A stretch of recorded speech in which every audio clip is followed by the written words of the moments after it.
नमस्कार, TV6 news network में आपका स्वागत है। आप देख रहे हैं प्राइम डिबेट और मैं हूं आपके साथ गीतू चौहान। संजय सिंह के बाद आम आदमी पार्टी के एक और नेता अमानतुल्लाह खान के घर पर प्रवर्तन निदेशालय की छापेमारी जारी है। ओखला से आम आदमी पार्टी विधायक अमानतुल्लाह खान दिल्ली वक्फ बोर्ड के अध्यक्ष भी हैं और दिल्ली वक्फ बोर्ड में कई अनियमितताएं होने की बात कही जा रही थी। इससे जुड़े एक मामले में अमानतुल्लाह खान को पिछले दिनों गिरफ्तार भी किया गया था, लेकिन बाद में उन्हें छोड़ दिया गया। एक बार फिर इसी मामले में कार्रवाई होने से अमानतुल्लाह खान की मुश्किलें बढ़ सकती है। आम आदमी पार्टी ने अभी तक इस पर कोई प्रतिक्रिया नहीं दी है। हम अपनी चर्चा को आगे बढ़ाएंगे, लेकिन उससे पहले आप सभी से अनुरोध है कि आप TV6 न्यूज नेटवर्क को लाइक करें, सब्सक्राइब करें और शेयर करना ना भूलें।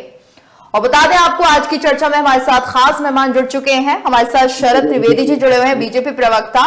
FI स्माइली, आप नेता भी हमारे साथ जुड़े हुए हैं। VS दुबे जी हमारे साथ जुड़े हैं, कांग्रेस नेता। आप सभी का बहुत बहुत स्वागत है TV6 न्यूज नेटवर्क पर। तो जिस तरह से अमानतुल्लाह के घर पर अब ईडी की कार्रवाई जारी है, क्या कहेंगे स्माइली साहब, क्या बीजेपी की वॉशिंग मशीन में अब अमानतुल्लाह खान भी आ गए हैं? ये था और ये तो पता नहीं और कहाँ छापे पड़ेंगे। आप देखिए, अमानतुल्लाह खान बोर्ड के पहले चेयरमैन थे। 26 चेयरमैन को जो पीरियड था वो खत्म हो गया और ओखला में न सिर्फ अमानतुल्लाह खान पर ही ईडी के लोग आए हैं छापा मारने, बल्कि वहां पर 11 जगह पे छापे पड़ रहे हैं। 11 जगह। बहुत से लोग ऐसे हैं जो कॉमन लोग हैं, जिनका वक्फ बोर्ड से कोई लेना देना नहीं है, उनके घर पे भी ईडी के लोग पहुंचे हुए हैं। तो ये तो बदले की कार्रवाई आप कह सकती हैं कि भाई अभी तो ये आप देखिए आगे आगे क्या होता है। लेकिन 32 लोगों की नियुक्ति जिस तरह से कराई गई थी, अवैध उसे माना गया, उसके लिए पैसे लिए गए हैं, कहा यह जा रहा है, उसके बाद ईडी कार्रवाई कर रही है। नहीं, देखिए, ये तो बेबुनियाद आरोप है कि पैसे लिए गए हैं। 32 लोगों का अपॉइंटमेंट जरूर वहां हुआ था, वो भी देखिए एडहॉक पर हुआ था, तो परमानेंट अपॉइंटमेंट तो हुआ नहीं था, एडहॉक पर अपॉइंटमेंट हुआ था।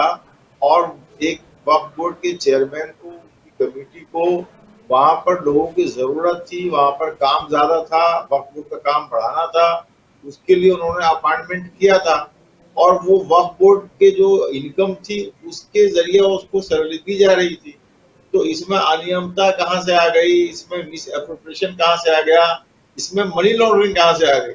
आप किसी को, अगर आप कहीं नौकरी कर रही हैं टीवी में और आप बताएं कि क्या इसमें क्या मनी लॉन्ड्रिंग इन्वॉल्व हो गया। अगर आप कहीं नौकरी कर रहे हैं, आपके लोग नौकरी कर रहे हैं, हर आदमी जो है कहीं न कहीं जॉब करता है, तो उसमें मनी लॉन्ड्रिंग का मामला कहाँ से आता है। मनी लॉन्ड्रिंग क्या चीज होती है।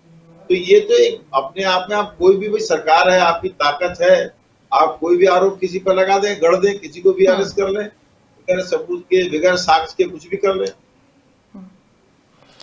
शरद त्रिवेदी जी, ये बड़ा गंभीर आरोप है बीजेपी पर कि ईडी से सब कुछ जानबूझकर करवाया जा रहा है, खासतौर से आम आदमी पार्टी के नेताओं पर, क्योंकि अब इलेक्शंस आने वाले हैं। क्या आपको लगता है? गीतू जी, देखिए, चोरी में या कोई इस तरह के काम में दो पहलू होते हैं। पहला तो पैसे कमाना और दूसरा पैसे को ठिकाने लगाना। तो पहले ही अरेस्ट हुए थे पैसा कमाने में, अभी अरेस्ट हो रहे पैसे को ठिकाने लगाने में। जो अभी जो प्रथम दृष्टया जो खबरें सामने आई हैं, उसमें कोई डायरी पकड़ी गई है जिसमें इनके हवाला ट्रांजैक्शंस की लिस्ट है। तो ये बहुत ही, देखिए, इस पार्टी के साथ एक दिक्कत क्या है कि बाकी पार्टियों में जो है लोग IITN नहीं है, ये IITians की पार्टी है। तो इसमें बहुत ही होशियारी से करप्शन किया जाता है। बहुत आसान काम नहीं है इसको खोजना। आप देखें कि जैन साहब जो हैं वो 2 साल से जेल में हैं। अगर वो इतने अच्छे थे, सब कुछ सही था, तो सुप्रीम कोर्ट से उनकी बेल क्यों रिजेक्ट हो गई? सिसोदिया जी की बेल सुप्रीम कोर्ट से रिजेक्ट हो गई है। संजय सिंह का तो अभी इंक्वायरी चल रही है। तो ये लोग जो हैं बहुत होशियारी से काम करते हैं। तो और ये ठगों को भी ठगते हैं। सुकेश चंद्रशेखर जो जेल में है, जो हवाला ट्रांजैक्शंस में जो पकड़े गए, वो भी कह रहे हैं कि साहब आम आदमी पार्टी के लोग हमसे पैसा लेते हैं। तो ये तो ठगों तक को नहीं छोड़ने वाले हैं। और ये कार्रवाई अभी निरंतर चलेगी। अभी आप देखिए, एक एक करके परत खुलेगी। अब इससे पहले भी आप देखें कि जो शराब घोटाला हुआ था उसमें 1500 करोड़ का नुकसान हुआ था दिल्ली सरकार को। इन्होंने 35 करोड़ रुपया जो लिकर शॉप एयरपोर्ट पे थी, अगर वहां पे उनको एयरपोर्ट अथॉरिटी ऑफ इंडिया से अगर उनको परमिशन नहीं मिलती तो वो 35 करोड़ जो उन्होंने जमा कराए थे वो जब्त हो जाने चाहिए थे। इन्होंने वो 35 करोड़ वापस कर दिए। 147 करोड़ की लाइसेंसिंग फीस इन्होंने राइट ऑफ कर दी है। तो ये बहुत बड़ा खेल है, लेकिन ये होशियारी, क्योंकि पढ़े लिखे लोग हैं तो ये बहुत होशियारी से काम करते हैं और ईमानदार पार्टी है तो ईमानदारी पूरी बेईमानी से करती, लेकिन बहुत होशियारी से। इसीलिए इसको खोजने में थोड़ा वक्त लग रहा है, लेकिन सारी परतें खुल जाएंगी, आप बिल्कुल बेफिक्र रहें। पहले ये कमाने में पकड़े गए थे, अब ये ठिकाने लगाने में पकड़े गए। आप देखिए ताहिर हुसैन साहब ने तो एक आईबी के अफसर को मारने में, जो दंगा हुआ था 2020 में, एक इंटेलिजेंस ब्यूरो के अफसर को मारने में इनका हाथ था। तो ये बहुत, मतलब ये ईमानदार पार्टी है और ईमानदारी बहुत होशियारी से कर रही है, लेकिन ईमानदारी की परतें धीमे धीमे खुल रही हैं। इसलिए अभी आप देखें कि अभी थोड़ा और आप देखें कि एक एक इनकी जो परत जैसे जैसे खुलती जाएगी, ये एक वो जो गजल है कि सरकती आई है रुख से नकाब आहिस्ता आहिस्ता, निखरता आ रहा है आफताब आहिस्ता, भी धीमे धीमे सूरज उगेगा। ये सारे इनके परतें खुलेंगी और इनके सब काले कारनामे सामने आने वाले हैं। जी दुबे जी, एक ऐसी पार्टी जो आम आदमी बनकर आई थी लेकिन आज बेहद खास हो गई है, और कहा यह जाता था कि कट्टर ईमानदार है आम आदमी पार्टी, लेकिन आज कट्टर भ्रष्टाचारी भी हो गई है, जिस तरह से सबूत मिल रहे हैं। आप क्या मानते हैं? क्या वाकई आप भी मानते हैं कि आम आदमी पार्टी भ्रष्टाचारी है? गीतू जी, सही कहा आपने। आम आदमी पार्टी का जब जन्म हुआ था तो इन्होंने ईमानदारी का परिभाषा ही बदल दिया। इन्होंने उसमें ईमानदारी में कट्टर ईमानदार जोड़ा और ये दिखाया कि ईमानदार और कट्टर ईमानदार में क्या अंतर है, ये भी कह दिया। अगर हम और आप कहते हैं ईमानदार हैं तो ये कहते हैं हम ईमानदार नहीं है, कट्टर ईमानदार है। और कट्टर ईमानदार का नतीजा ये है कि आज इनके 7 से 8 विधायक जेल जाके आ चुके हैं और 30 से 35 लोगों पे करप्शन के चार्जेस हैं। अभी सब्जी से मैटर पेंडिंग है और 3 से 4 मंत्री जेल में है, जेल जा चुके हैं, तो उसमें आ भी चुके हैं। 2 अभी भी बहरहाल जेल में।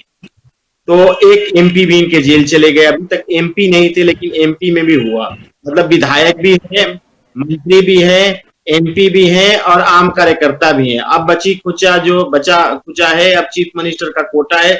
2 चीफ मिनिस्टर है, पता नहीं नंबर कब आएगा, मुझे भी नहीं पता है, क्योंकि ये कट्टर ईमानदार की परिभाषा है।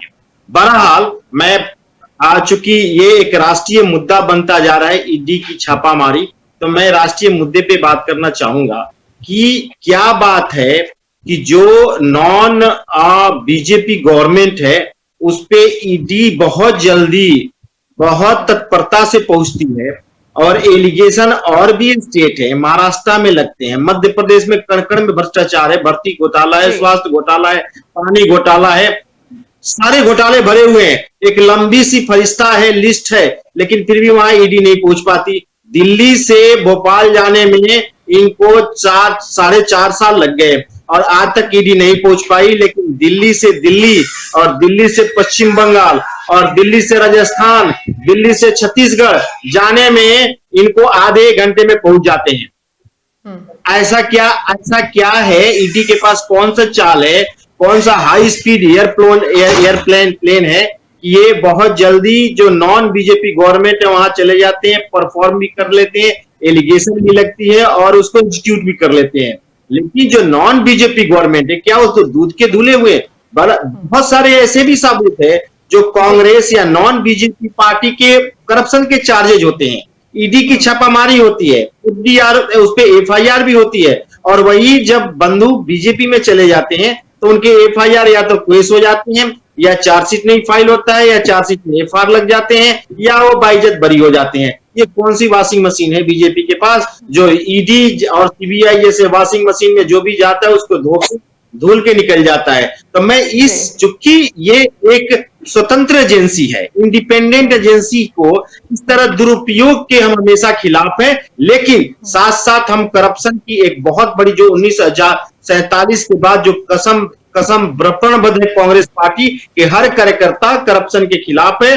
अगर करप्शन कहीं होता है, ईडी उसमें सच्चाई से, ईमानदारी से अगर काम करती है तो हम पूरी तरह साथ देते हैं। लेकिन आम आदमी पार्टी पे ज्यादा टिप्पणी नहीं करना चाहेंगे कि ये कट्टर ईमानदार है। इन्होंने हमें कट्टर ईमानदार से भी, अपना महात्मा गांधी जी राष्ट्रपिता है, ईमानदार थे, उन्होंने अपने कट्टर ईमानदार, इन्होंने उनसे भी वो ईमानदार है, उससे भी बड़े ईमानदार हो गए जो आज जेल में है। तो मैं इन पे ज्यादा टिप्पणी नहीं करना चाहूंगा, लेकिन ये जो जरूर कहूंगा कि ये स्वतंत्र एजेंसी का दुरुपयोग नहीं होना चाहिए। जिस तरह बाकी पार्टियों के नेताओं के आरोप लगते हैं, इन्वेस्टिगेशन भी होता है, बहुत सारे डिस्चार्ज भी होते हैं, उस तरह जब नॉन बीजेपी, जब बीजेपी के नेताओं पे भी आरोप लगता है, लेकिन वहां ईडी पहुंच नहीं पाती है, अनियमितता वहां भी है, सरकार वहां भी चलती है, दुरुपयोग वहां भी है, वहां भी पार्टी की फंडिंग होती है। क्या बिना फंडिंग के बीजेपी चलती है क्या कोई पॉलिटिकल पार्टी चलता है क्या?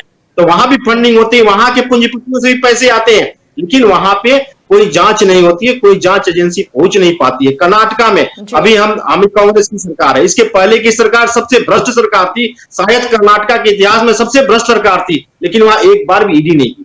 भ्रष्टाचार की इतनी बड़ी सीमाएं सारे लांघ चुकी थी कि वहां 3-3 चीफ मिनिस्टर को बदलना पड़ा, लेकिन फिर भी ईडी वहां पहुंच नहीं पाई।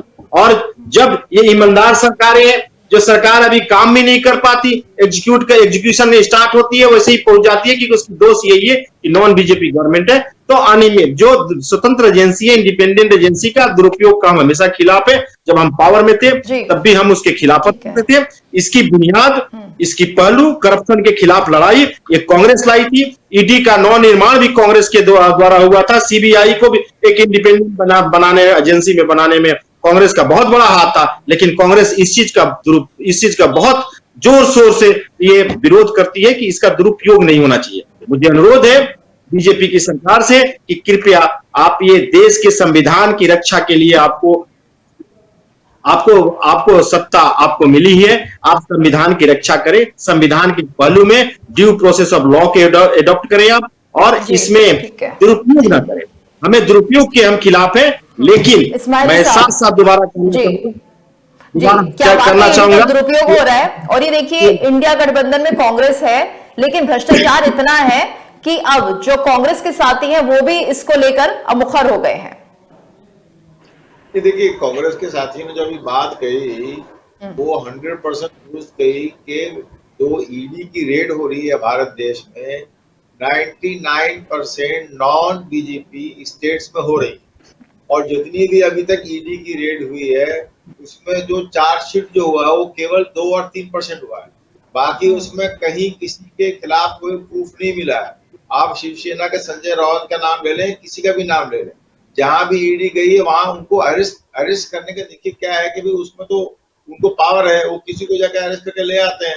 आज अभी मनीष जी की बात आप कर रहे थे, शराब घोटाले में हमारा भाजपा के साथी, अब देखिए सुप्रीम कोर्ट ने क्या टिप्पणी की है। सुप्रीम कोर्ट ने जो उनकी एजेंसी है उनके वकील से पूछा कि आपके पास प्रूफ कहाँ है।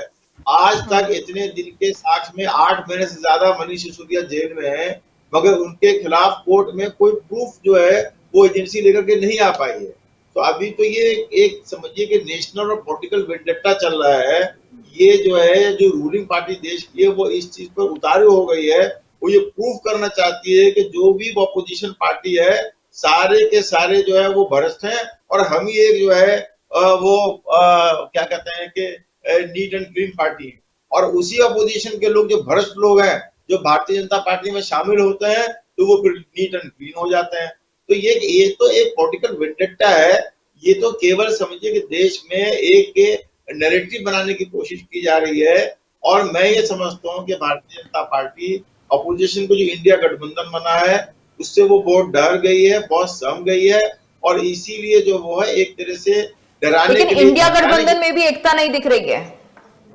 इसमें इंडिया गठबंधन में नहीं, पूरा एकता है इंडिया में। भाई देखिए, आज पूरा इंडिया जो गठबंधन बना है उसकी जितनी मीटिंग हुई है बहुत सुपर सक्सेसफुल मीटिंग हुई है। उसमें सारे पार्टी नहीं, तो शायद मीटिंग ही सक्सेसफुल होती है। अब जिस तरह से आम आदमी पार्टी के नेताओं की गिरफ्तारी हुई है, संजय सिंह की गिरफ्तारी हुई, लेकिन कांग्रेस की तरफ से कोई प्रतिक्रिया नहीं आई है। नहीं गीतू जी, मैं आपको बता रहा हूँ इसमें आप कौन सी प्रतिक्रिया लेना चाहते हैं। इंडिया गठबंधन इंडिया के नाम पे है, इंडिया देश एक है, और इसमें भाईचारा है, सारे देश एक जॉइन करा लीजिए, जी जी। सारे देश एक हैं। तो उसी तरह ये इंडिया गठबंधन है। इंडिया गठबंधन चूंकि एक नेशनल इशू पे बना है, नेशनल इशू पे जितनी पार्टियां हैं वो सारा एक मत है, हम एक है। और नेशनल इशू में उसका सबसे बड़ा पहलू है संविधान की रक्षा करना। संविधान का जो दुरुपयोग होता है उसकी रक्षा करना, लोकतंत्र को बचाना और लोकतंत्र की रक्षा करना, ये मेन इशू। इसमें ये इशू सत्ता को पाना और सत्ता के लोभ लालच के लिए नहीं बना है, सिर्फ एक ही इशू है कि संविधान की रक्षा करना। तो उस इशू पे हम एक हैं और एक रहेंगे, चूंकि देश को बचाना है, लोकतंत्र की रक्षा करना है। जब तक लोकतंत्र ठीक नहीं है, रहेगी ठीक है। तब तक कोई पॉलिटिकल पार्टी नहीं बचेगी, हम भी नहीं बचेंगे, राजनीतिक जीवन भी तहस-महस हो जाएगा। इसलिए उसमें एक ही इशू है कि लोकतंत्र को बचाना है। रही बात ठीक है। बहरहाल अगर आप दिल्ली की बात करेंगे तो दिल्ली में आम आदमी पार्टी की भी एक अलग व्यू है, कांग्रेस की भी एक अलग व्यू है। यहाँ आरोप प्रत्यारोप लगेंगे, हम लगाएंगे भी, यहाँ हम छोड़ेंगे नहीं। अगर ये सत्ता में झूठ बोल के आएंगे तो अगर ये गलत काम करेंगे तो हम विपक्ष हैं, यहाँ हम विपक्ष ठीक हैं, है। यहाँ अपनी विपक्ष की भूमिका निभाएंगे। लेकिन जब एक देश की बात आती है तो आप भी समझते हैं कि जब देश की सुरक्षा, देश की रक्षा की बात आती है तो हम सभी एक हो जाते हैं। उसी तरह यहाँ लोकतंत्र की बात आई है, लोकतंत्र की परिपाटी से हम निकले हुए लोग हैं। लोकतंत्र की सुरक्षा और लोकतंत्र की रक्षा की बात आती है तो वहां हम दोनों एक हैं, लेकिन वहां सिर्फ लोकतंत्र तक है, देश की संविधान तो आप तक है। मानते हैं देश अगर कोई की आम आदमी सत्ता पार्टी से का नेता भ्रष्टाचारी होगा तो आप उसे सपोर्ट नहीं करेंगे, कांग्रेस समर्थन नहीं देगी?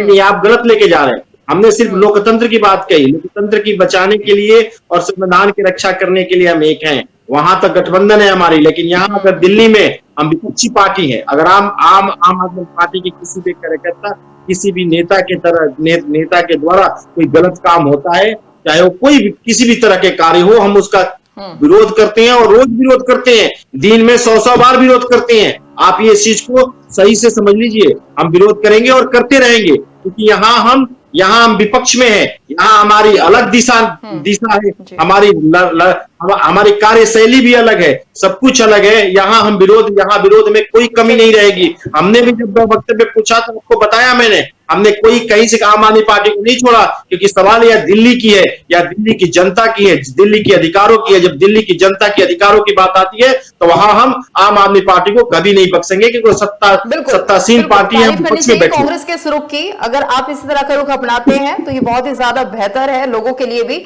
शरद जी, मेरा सवाल आपसे, क्योंकि जिस तरह से आरोप लग रहे हैं कि बीजेपी नॉन शासित जो बीजेपी है या जहां पे बीजेपी का शासन है वहां पर कहीं ना कहीं ईडी की कार्रवाई इतनी तेजी के साथ नहीं होती जहां पर नॉन बीजेपी गवर्नमेंट के प्रदेश में हो जाती है, तो क्या मानते हैं? और बाकी दूसरा सवाल मेरा ये भी है कि इंडिया गठबंधन में देखिए किस तरह से दुबे जी काफी अच्छी तरह से ये एक्सप्लेन कर रहे हैं कि वो साथ हैं, लेकिन गलत का साथ नहीं देंगे, चाहे उसमें आम आदमी पार्टी भी क्यों ना हो।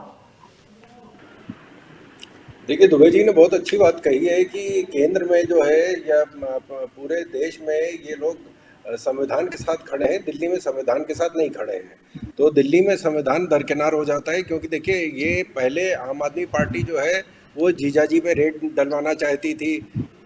युवा नेता जो हैं वो ममता बनर्जी पे रेड डलवाना चाहते थे जब वहाँ 300 करोड़ रुपए बरामद हुए थे शिक्षा घोटाले में। तो ये सब लोग एक दूसरे पे रेड डलवाना चाहते हैं। जब रेड पड़ने लगी है तो समस्या खड़ी हो गई कि साहब अब क्या करा जाए, अब कौन सी कहानी सुनाए। और ये जो कह रहे हैं कि साहब सत्ता को दुरुपयोग किया जाता है, तो क्योंकि इनको पता है जब ये सत्ता में थे तो किस तरह का दुरुपयोग किया गया था। मैं आपको बता दूं 2013 में डीएमके जिसके अभी स्टालिन जी उसके मुख्यमंत्री है तमिलनाडु के, उन्होंने समर्थन डीएमके ने वापस लिया था कांग्रेस की सरकार से 2013 में। सवेरे 11 बजे, शाम को 4 बजे स्टालिन जी के बेटे को कस्टम्स ऑफिसर्स ने उठा लिया कि साहब वो उनकी गाड़ी जो है वो आयात होने में कुछ अनियमितताएं बरती गई थी, सिर्फ 5 घंटे में। अगर वो समर्थन नहीं वापस लेते तो ये दिक्कत नहीं आती। तो ये जो पार्टी पुरानी है जिनको एक्सपर्टीज है इस मामले में कि साहब कैसे सरकारी पावर का दुरुपयोग किया जाता है, तो वो तो खुद ही कहेंगे कि साहब ये हो रहा है।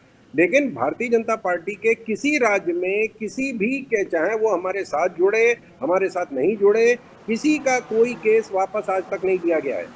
उनके ऊपर इंक्वायरी चल रही है, एफआईआर वापस नहीं लिया गया है, कोर्ट का केस वापस नहीं लिया गया है। जो कि सरकार के अख्तियारात हैं कि हम वापस ले सकते हैं। यहाँ समस्या ये है कि अब ये देखिए पूरे देश में इनका बंटा ढार है।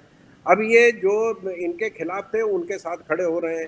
आम आदमी पार्टी ने इनको धमकी दी कि अगर आप दिल्ली के जो संविधान संशोधन किया जा रहा है, अगर ऑर्डिनेंस के खिलाफ आप जाएंगे तो हम आपका समर्थन नहीं देंगे। एक धमकी से उनको समर्थन मिल गया। इधर आम आदमी पार्टी कांग्रेस के नेताओं को पंजाब में अरेस्ट कर रही है ड्रग्स के केस में, तो साहब वहां पे क्या दिक्कत थी? वही काम हम यहाँ कर रहे हैं। अगर हमारे आप अगर कोई कार्यकर्ता इस तरह का है तो आप पंजाब में उसको हिरासत में लीजिए ना, जिसने अगर ड्रग्स में डीलिंग करी है।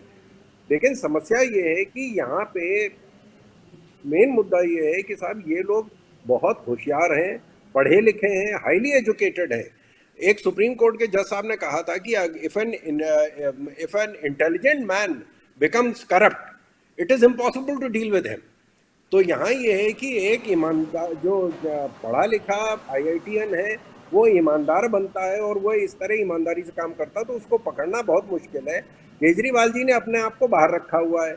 जितने उनके प्यादे थे वो सब एक एक करके जा रहे हैं। उन्होंने कभी भी कोई ऐसे केस में हाथ नहीं डाला।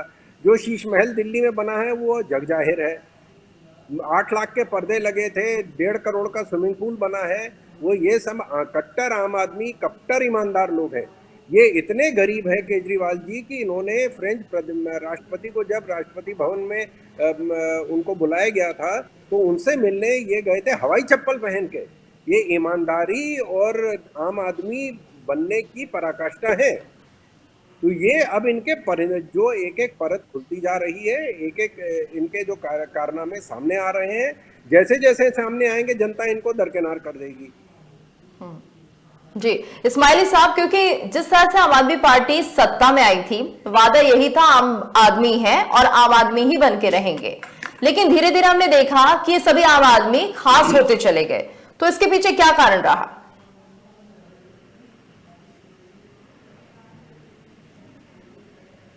लगा रहे हैं कि ये जो शीश महल की बात करते हैं सीएम का, कौन सा दिल्ली का मंत्री नहीं है भारतीय जनता पार्टी का? मैं आपको, चलिए हमारे साथ, मैं आपको दिखाता हूँ जिन्होंने अपने घर का रेनोवेशन नहीं कराया और करोड़ों रुपए नहीं लगाए हैं।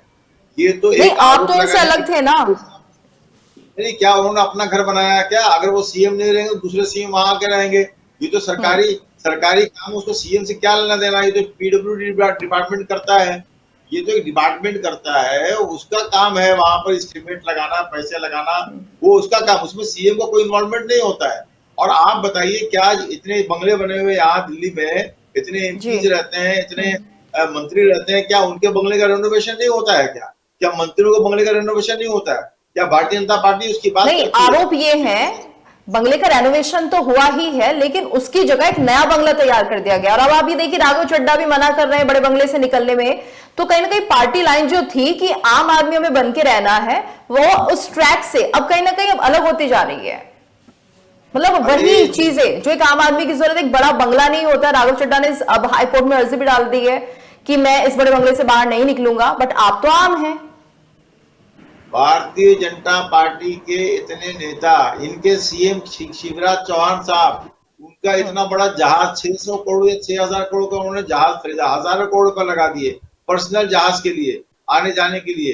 ये लोग हेलीकॉप्टर से, हवाई जहाज से पूरे देश का भ्रमण करते हैं। वो पैसा कहाँ से आता है? आप भ्रष्टाचार का आरोप हमारे पर लगा रहे हैं। आप इनसे पूछिए कि इतने सारे जो इलेक्शंस की रैली हो रही है, इतने सारे ये जो खर्चे हो रहे हैं, वो पैसा कहाँ से आता है? नहीं, सवाल तो वही है ना सर। ये तो आपने कहा कि जब आप लोग सत्ता में आए थे तो आपने कहा था कि बीजेपी भ्रष्टाचारी है, कांग्रेस भ्रष्टाचारी है, और कांग्रेस को लेकर कई हमने देखा था प्रेस कॉन्फ्रेंस की गई थी जब कांग्रेस की पोल खोली जाती थी, उसके भ्रष्टाचार को लोगों के सामने रखा जाता था। दुबे जी, मेरा सवाल आपसे ही है, क्या आपको नहीं लगता है ये आम आदमी पार्टी अब बेहद खास होती जा रही है? क्योंकि अब इनको सब चाहिए, बंगला भी चाहिए। राघव चड्ढा भी अब कहते हैं कि मुझे बड़ा बंगला ही चाहिए, उसके लिए हाईकोर्ट में वो अपील भी कर रहे हैं कि मुझसे बंगला ना छीना जाए। तो कुछ फर्क आ गया क्या आम आदमी पार्टी में? आम आदमी पार्टी के दिल्ली के जो नेता हैं वो किसी नहीं विशेष खास हो गए हैं, इसमें तो कोई संदेह नहीं है। जब ये आए थे तब सत्ता में, तब इन्होंने पता नहीं जनता के सारी जो सुविधा सरकार में जो भी मिनिस्टर थे उनको दी हुई थी जनता के द्वारा, उस सुविधा को ये कहते थे कि वो जनता को हम समर्पित कर देंगे, और इन्होंने उसमें भी विशेष सुविधा और ले लिया। तो ये आप खास नहीं कर सकते, विशेष खास हैं ये लोग, इसमें तो कोई संदेह नहीं है। और इसमें भी कोई कि आज के डेट में दिल्ली की जनता को बहुत पछतावा हो रही है कि जो आम आदमी पार्टी एक करप्शन के खिलाफ आई थी, करप्शन के खिलाफ में इन्होंने किसी एक को भी नहीं छोड़ा था कि वो करप्ट नहीं है, और इन्होंने कही थी इसकी सत्ता में आएंगे तो सबको जेल भेजेंगे। ये तो जेल भेज नहीं पाए और खुद ही जेल में चले गए। तो आप देख सकते हैं कि जब ये 7 साल पहले आए थे तो इनका क्या नियति था, और आज इनकी नियत और नियति दोनों बदल गई है। एक आदमी कहता है, एक लंबी लिस्ट जारी करते हैं कि ये लोग करप्टेड हैं, दिल्ली सरकार के मिनिस्टर, और ये है केंद्र सरकार के, हम इस पे केस फाइल करेंगे। कितने लोगों ने डिफर्मेशन फाइल किया, वहां जाके सॉरी बोल दिया, डिफर्मेशन वापस भी ले लिए। अब गडकरी जी भी इसका उदाहरण है, जेटली जी भी इसका उदाहरण थे, इन्होंने वहां सॉरी बोल दिया। जब एक बार आपने चार्जेस लगा दिया, कम से कम हमारे नेता राहुल गांधी जी से सीखना चाहिए कि उन्होंने जो बात बोली आज भी अड़े हैं। इन्होंने तो 2 मिनट में, ये तो 6 महीने में बदल गए, जाके वहां सॉरी बोल के डिफर्मेशन वापस ले लिए, तो फिर चार्जेस क्यों लगाया आपने? शीला जी ने, जिन्होंने दिल्ली को चमकाया, आज दिल्ली जाना जाती है शीला जी वाली दिल्ली के रूप में, उस शीला जी पे इन्होंने करप्शन के चार्जेस लगाए, लंबी चौड़ी 400 पेजेस की कंप्लेन फाइल किया, और आज क्या हुआ? उस कंप्लेन में आज क्या हुआ? आज वो कंप्लेन कहां गया? जब ये सत्ता में कि हम एफआईआर कराएंगे, उस पे दिल्ली के कांग्रेसियों को जेल भेजेंगे, और एक खुद ही जेल चले गए, आज खुद ही जेल में है। अब इनके मिनिस्टर जेल में है, डिप्टी चीफ मिनिस्टर जेल में है, इवन एमपी जेल में है। मैं इससे कहीं मैं परहेज नहीं करूंगा ये बात की, इन्होंने नो डाउट कि जो आदमी करप्शन के नाम पे, करप्शन को खत्म करने के नाम पे सत्ता में आसीन हुआ, वो आज खुद ही करप्ट है और खुद ही उस पर क्वेश्चन मार्क लग गया है। शायद उस क्वेश्चन मार्क से निकलने में 10-20 साल लग जाएंगे आम आदमी पार्टी को, और इनकी सफलता इनको मुबारक। और हमारी मेहनत, हमने जो दिल्ली में योगदान दिया, वो हमारे पास है, वो आज दिल्ली दिख रही है, दिल्ली के लोग भी देखते हैं, और यहाँ देश भर के भी लोग भी देखते हैं कि 15 सालों में दिल्ली को हमने कहां से कहां लाके चमका दिया। आज तो ऊपर पेपर खुलते ही, जब वो उस समय पता चलता था, जब दिल्ली में 15 साल पहले हम पढ़ते थे, जब शीला जी की सरकार थी, ये फ्लाईओवर बन गया, ये टनल बन गया, ये रोडवेज, ये रोड बन गया, यहाँ ये फ्लाईओवर, यहाँ ये बन रहा है, यहाँ ये बन रहा है, यहाँ आज होता है ये पार्टी, इसके यहाँ ईडी का छापा पड़ गया, ये जेल में चले गए, इनके बेल आज सुप्रीम कोर्ट में लगी हुई है, इनके बेल हाई कोर्ट में लगी हुई है, इनके बेल आज लोअर कोर्ट ने रिजेक्ट कर दिया, सीबीआई ने एक एडिशनल चार्जशीट फाइल किया, सीबीआई ने सप्लीमेंट्री चार्जशीट फाइल किया, ईडी ने रिमांड पे मांगा है। खाली यही सुनने को आता है। मैं अपने आम आदमी पार्टी के भी लोगों से अनुरोध करूंगा कि कृपया आप जो शैली में जो वादे करके आए हैं वही रखें, वही नियति अपना रखें, और इस चीजों से परहेज करें, क्योंकि ये देश है और देश की जनता बहुत दुबे ईडी को स्वतंत्र एजेंसी कहा जा रहा है, लेकिन जो भी सत्ता में है सबने ही उसको दुरुपयोग किया, इस तरह से तो ये समझा जाए। मैं ये नहीं कर रहा हूँ, मैं ये तो उस पे आप इसको बात को ना घुमाएगी तुझे। मैं ये नहीं कर रहा हूँ कि दुरुपयोग नहीं हो रहा है, इसमें तो कहीं दूर तक बातें नहीं दिखाई दे रही है। आप क्या बताते हैं, क्या हजारों कंप्लेंट मध्य प्रदेश के खिलाफ, सरकार के खिलाफ, वहां ईडी पहुंच नहीं पाई, एक डॉक्यूमेंट तक नहीं मंगवा पाई, एक समनिंग तक नहीं कर पाई। आज प्रफुल्ल पटेल जी एनसीपी में थे तो ईडी के छापे पड़ रहे थे, प्रफुल्ल पटेल जी अभी आ गए एनसीपी को छोड़ के अगर इधर आ गए तो क्या नहीं, अजीत पवार जी जिसपे करप्शन जनता भी देख रही है और सब समझ भी रहे हैं, और आते आपने डिप्टी चीफ मिनिस्टर बना दिया, कम से कम वेट तो करा लेते। आप जो नीतीश कुमार जी इनके साथ थे, जब साथ थे तब तो सब कुछ ठीक था, आप गए उनपे भी करप्शन के चार्जेस ये लगा रहे हैं। अभी तक सीबीआई ईडी नहीं भेज पा रहे हैं, हो सकता है वहां भी भेज दें, उनपे भी चार्जेस। जो आदमी 15 साल से जिसकी ईमानदारी पे आपने सत्ता में आए, आज उसपे भी चार्जेस लगा रहे हैं। आप जो गैर बीजेपी सरकारें हैं वहां ईडी और सीबीआई एक तरह से सरकार की नुमाइंदा बन के गवर्नर के रूप में काम करती है, वहां जाके वॉचडॉग लगा हुआ है हर डिपार्टमेंट महापूजन। और क्या का 6 जगह आपका सरकार है, आप वहां नहीं, क्या वहां से फंडिंग नहीं आती? आपने क्या वहां से, आपकी पार्टी कहां से चलती है? इतना बड़ा प्रोग्राम कहां से होता है? क्या आप वहां भी फंडिंग, क्या वहां करप्शन नहीं है? आप दूध के धुले हुए हैं, जो दूसरी पार्टी के लोग आपकी पार्टी में जाते हैं, आपके साथ सरकार पास ताकि सारे इन्वेस्टिगेशन क्लोज हो जाते। मैंने ये नहीं कहा मैं वापस लेते, एक बार जब एफआईआर रजिस्टर्ड हो गई, ये गंभीर आरोप है, ईडी और सीबीआई का ये नहीं दुरुपयोग हो कहता रहा कि है, वापस लेते हैं, लेकिन एक वापस सवाल अब ये भी है जी, एक सवाल ये भी है इन्वेस्टिगेशन शरद जी, क्योंकि क्या बीजेपी के एक बड़े नेता ने ये कहा था कि अभी किंगपिंग बाहर है, गीतू जी, तो क्या अब किसी और का नाम सामने आ सकता है? एक मिनट में रुकने की कोशिश करूंगा। क्या बीजेपी के लोग ये कहने की हिम्मत करते हैं कि अजीत पवार जी आप पे सीबीआई, आपके ईडी का चार्जेज है, आप पे एफआईआर हुआ है, आप पे इन्वेस्टिगेशन अभी पेंडिंग है, आप बीजेपी में तो आइए, आप अलग पार्टी बना के आइए, सरकार का पार्ट रहिए, लेकिन आपको सरकार आप सरकार में सम्मिलित होइए, लेकिन आपको कोई बड़ा पोस्ट हम नहीं देंगे आपको सरकार के, क्योंकि आप पे करप्शन का, जिस आदमी पे करप्शन का चार्जेज है उसको आप डिप्टी चीफ मिनिस्टर बना देते हो। जिस आदमी पे करप्शन का ऑलरेडी चार्जेज है, क्या करप्शन करने के लिए दोबारा बना रहे हैं? जिसपे करप्शन का चार्ज उनको मिनिस्टर बना देते हैं, क्यों? क्योंकि दूसरी पार्टी से छोड़ के आया है और वो दूसरी पार्टी में है तो वहां है। तो आपकी कौन सी पूरी पार्टी है? अगर आप प्योर ईमानदार है सवाल आपसे, ठीक है दुबे जी, एक सवाल मैं ले लेती हूँ शरद जी से, क्योंकि लगातार अब बीजेपी ये कह रही है, आपके बड़े नेता ने कहा था कि अभी किंगपिंग बाहर है, तो क्या आम आदमी पार्टी के अभी और भी नेता इस लिस्ट में है? गीतू जी देखिए, ऑनगोइंग इन्वेस्टिगेशन है, अभी इस पे कोई फाइनल रिपोर्ट नहीं लगी है, अभी इन्वेस्टिगेशन चल रहा है और जितने केसेस हैं क्योंकि देखिए इसमें तार जोड़ना जरूरी है।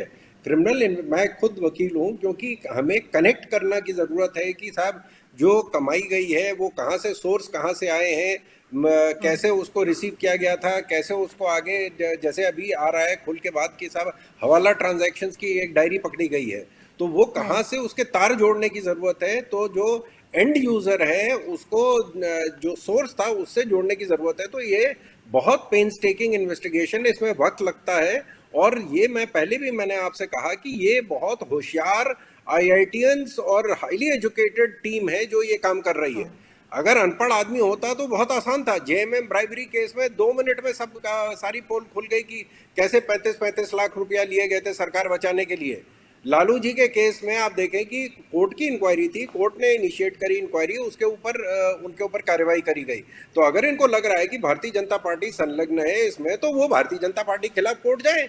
जब ये कोर्ट जाते हैं तो वहां माफी मांग लेते हैं। अरे आपने कहा है कि मोदी जी चोर हैं, तो आप इसको साबित करिए ना। फिर आप वहां गिड़गिड़ाने शुरू कर देते हैं। जब सुप्रीम कोर्ट घसीटे जाते हैं तो वहां कहते हैं नहीं साहब गलती हो गई, हमने तो ऐसे ही कह दिया था। केजरीवाल जी माननीय मोदी जी का भी सर्टिफिकेट मांग रहे थे, वो मोदी जी चोर है, राफेल में डील हुई है, चौकीदार चोर है। जब अरे आप करिए ना, खाली वो शूट एंड स्कूट कीजिए, हमने कहा और उसके बाद भाग गए। अगर चल गई तो चल गई, नहीं चली तो हम सॉरी कह देंगे। ये इनकी आदत से मजबूर है, ये होशियार पार्टी है, इनको मालूम है कि कब क्या करना है। आप देखें कि पंजाब में ये गए, इन्होंने पंजाब में जिस थाली में खा रहे हैं उसी में छेद कर रहे हैं। आम आदमी पार्टी जो कांग्रेस के साथ सत्ता में आने की कोशिश कर रही है, वो वहां पे इन्हीं के लोगों को हिरासत में ले रही है पंजाब में।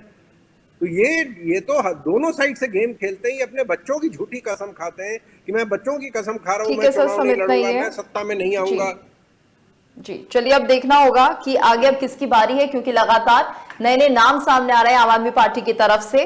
क्योंकि अब जिस तरह से कहा गया था बीजेपी के एक बड़े नेता की तरफ से कि किंगपिंग अभी बाहर है, अभी उसका नंबर भी लगेगा, तो बहुत कुछ संकेत दिए हैं उनके इस बयान ने, और अब देखना होगा कि कितना वक्त और लगेगा। फिलहाल बहुत बहुत शुक्रिया आप सभी का हमारे साथ इस चर्चा में जुड़ने के लिए।